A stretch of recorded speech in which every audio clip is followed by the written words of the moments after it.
आप देख रहे हैं देश प्रदेश, और देश प्रदेश में अब वो खबर जिसे हम सबको जानना जरूरी है। खबर राजधानी दिल्ली से है।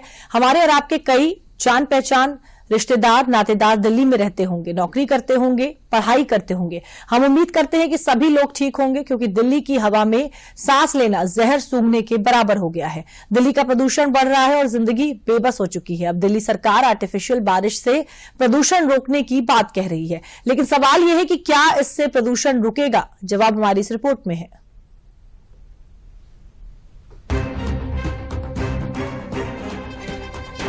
मंगलवार की सुबह एक बार फिर दिल्ली वालों के लिए मुसीबत का धुंधला सूरज लेकर आई। बढ़ते प्रदूषण पर दिल्ली सरकार लगाम लगाने में असफल है, इसलिए अब उसने दिल्ली में कृत्रिम बारिश कराने के लिए केंद्र को चिट्ठी लिखी है।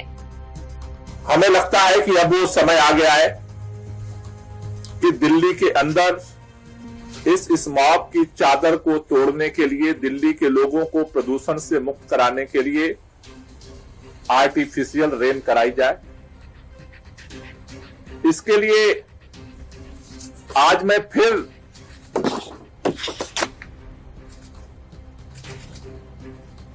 भारतीय जनता पार्टी की केंद्र सरकार में पर्यावरण मंत्री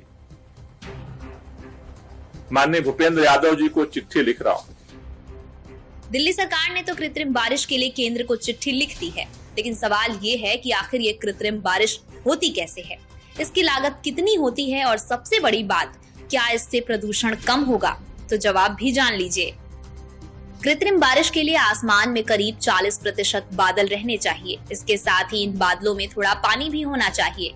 कृत्रिम बारिश के लिए वैज्ञानिक आसमान में एक तय ऊंचाई पर सिल्वर आयोडाइड, ड्राई आइस और साधारण नमक को बादलों में छोड़ते हैं।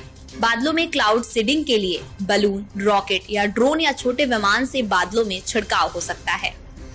सही बादलों में केमिकल छिड़काव से बादलों का पानी 0 डिग्री सेल्सियस तक ठंडा हो जाता है। बादल के ठंडे पानी में वायु में मौजूद पानी के कण जमकर कुदरती बर्फ जैसे हो जाते हैं। इसके बाद होती है कृत्रिम बारिश। वैज्ञानिकों के मुताबिक कृत्रिम बारिश स्मॉग या प्रदूषण का स्थायी इलाज नहीं है। एक बार कृत्रिम बारिश का खर्च 10 से 15 लाख रुपए तक आता है। ऐसा पहली बार नहीं है कि दिल्ली की आम आदमी पार्टी सरकार ने कृत्रिम बारिश की तैयारी की है। पिछले साल भी तैयारी थी, लेकिन कृत्रिम बारिश हुई नहीं। दिल्ली में 2019 में भी कृत्रिम बारिश की तैयारी की गई थी, लेकिन बादलों की कमी और इसरो की परमिशन की वजह से मामला टल गया था। अब इस बार दिल्ली में कृत्रिम बारिश होगी या नहीं, ये तो वक्त बताएगा। लेकिन इतना जरूर है कि दिल्ली के प्रदूषण को रोकने के कुछ उपाय नहीं किए गए तो हालात बद से बदतर ही होंगे।